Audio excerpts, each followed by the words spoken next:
இருக்கிறேன். அப்படி உண்டாக்கியதை பாதுகாப்பாக மறைத்து விந்துவில் வைத்திருக்கிறேன் என்று திருக்குறானில் வருகிற வரி ஏற்கனவே நானும் படித்திருக்கிறேன் என்றாலும் இந்த பொருள்ல நான் படிக்கல.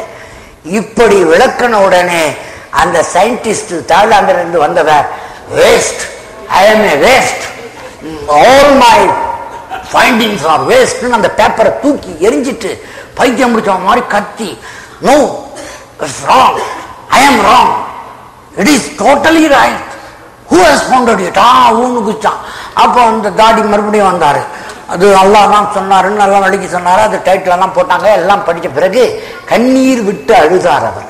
நாங்கள் எல்லாம் கூட போய் ஆறுதலாக பக்கத்தில் இருந்தோம். அவர் வயது ஒத்தவர்கள், நாங்கள் சின்ன பசங்க ரொம்ப பேர் இருந்தாங்க. ஆனால் நாங்கள் நெருங்கி போய் அவரை கையெல்லாம் பிடிச்சி என்னாச்சு இருங்க இருங்கன்னு சொன்னோம். அழுது தொழுதுட்டு அன்றைக்கே நான் இஸ்லாமியனாக வேண்டும் என்று அறிவித்தார். கலிமா சொன்னார், அவர் இஸ்லாமியராக ஆகிவிட்டார். Embryo scientist. அப்பொழுது 2007 செப்டம்பரில் நடந்தது. ஆனால் அவர் இவ்வளவு பெரிய சயின்டிஸ்ட் அந்த நாட்டில் இப்படி ஆகிவிட்டார் என்று அங்கே உள்ள தீவிரவாத இயக்கம் அவரை கொலை செய்வதற்கு தேடினார்கள் என்று பிறகு தெரிய வந்தது. அவர் இப்பொழுது ஏதோ ஒரு நாட்டிலே பாதுகாப்பாக இருக்கிறார். அது சயின்டிஸ்டுகளுக்கு மட்டும் தெரிந்த அளவிலே இருக்கிறார்.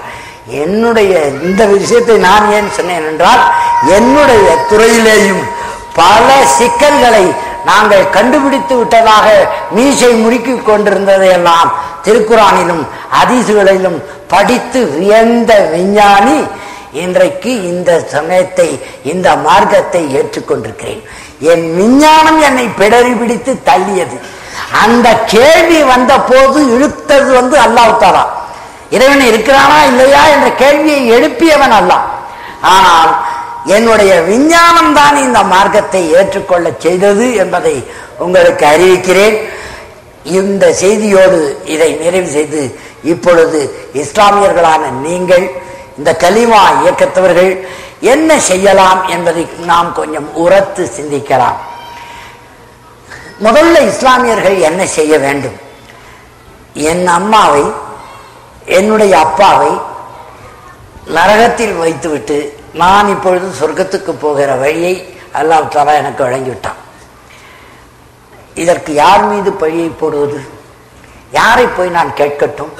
என் தாயை, என்னுடைய தந்தையை நான் அங்கே நரகத்துக்கு போவதற்கு டிக்கெட் வாங்கி கொடுத்துட்டேன். அவங்க போய் சேர்ந்துட்டாங்க.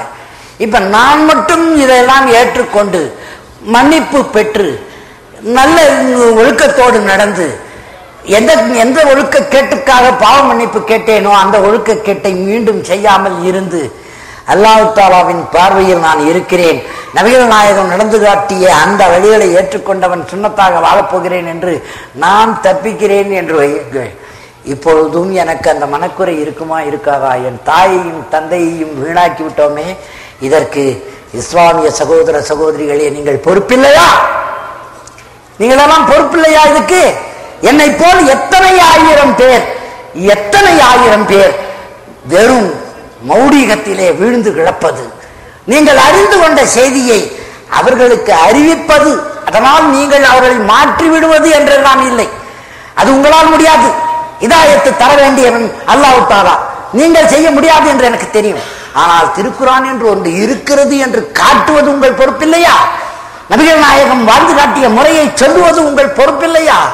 அப்படி சொல்லுகிற காலத்தில் நாம் வாழ்கிறோம் என்பது எனக்கு மகிழ்ச்சியாக இருந்தாலும், ஒவ்வொரு இஸ்லாமியரும் பிறப்பால் இஸ்லாமியராக இருந்தாலும் சரி, ரிவர்ட்டாகி என்னை போல் வந்தவர்களும் சரி, இந்த உலக மானுடத்திற்காக வந்ததுதான் இறை வேதமே தவிர யாரோ சில பேருக்காக, உங்களுக்காக, தாடி வைத்தவருக்கும் தொப்பி வைத்தவருக்கும் அவர்களுக்கு பிறந்தவர்களுக்கும் வந்தது இல்லை என்பதை உணருங்கள்.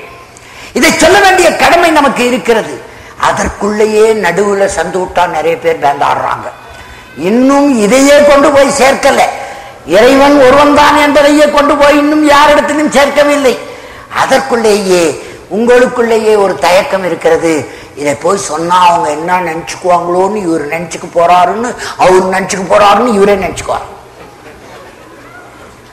வேண்டாத விஷயம் எவ்வளவு பேசி இருக்கிறோம், எவ்வளவு படித்திருக்கிறோம் பத்திரிகைகளில. எத்தனை வேண்டாத விஷயங்களை விவாதித்துக் கொண்டே வர்றோம். அந்த தாம்பரம் ரயில்வே ஸ்டேஷன்ல ரயில் ஏறுறமே பாரிஸ் போறதுக்குள்ள என்ன என்ன கதை பேசுறாங்க, வேண்டாத அவசியம் இல்லாத கதையெல்லாம் பேசுறாங்க. நேத்து அரப் நியூஸ் பார்த்தவங்களுக்கு தெரியும், கவர்ச்சியா குஷ்பு படம் போட்டிருந்தாங்க. நேத்து அரபு நியூஸ்ல போட்டிருக்கிறாங்க. என்னன்னு கேட்டா, அந்த அம்மாவுக்கு ப்ரீ செக்ஸ், அதாவது ப்ரீ மேரிட்டல் செக்ஸை பத்தி அந்த அம்மா கூறிய கருத்து தப்பு இல்லைன்னு சுப்ரீம் கோர்ட் சொல்லிட்டான். அப்பதான் எனக்கு தெரிஞ்சது சுப்ரீம் கோர்ட்ல கூட முட்டாளுங்க இருப்பாங்க போல.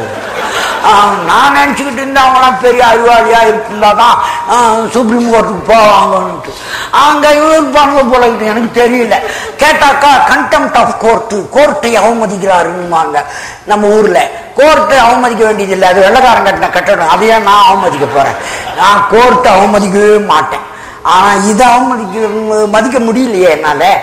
ஏன் சொல்ல வந்தேன்னா, வேண்டாத விஷயங்களை படிக்க, பார்க்க, சிந்திக்க, பேச, விவாதிக்க கூச்சப்படாத இஸ்லாமிய சகோதர சகோதரிகளே, உங்கள் இந்த நல்ல மெய்மை செய்திகளை, நீங்கள் உணர்ந்த செய்திகளை மற்றவர்களுக்கு சொல்லுவதற்கு நீங்கள் அக்கறை காட்ட வேண்டாமா?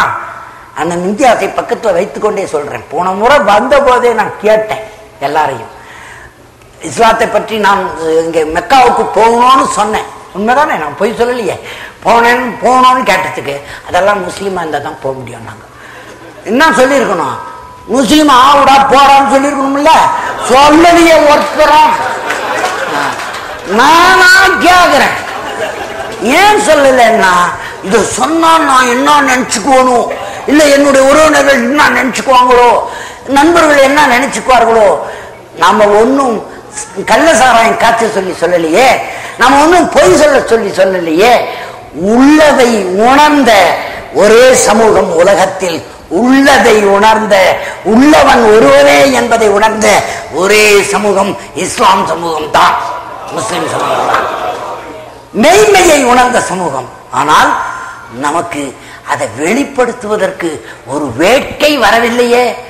கேட்கிறாங்க, என்னோட கேட்கிறாங்க, நேற்று வரைக்கும் நீ இதுல என்னது அப்பாஹா அந்த ஊர்ல ஒரு பெரிய ஒரு கேள்வி கேட்டார் ஒரு நண்பர், ஒரு இளைஞர் தான்.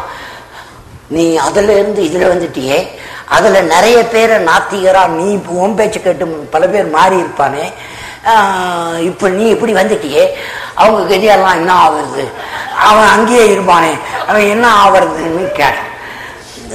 இது நல்ல கேள்விதான். ஆனால் ஒரு விஷயம் இருக்கிறது,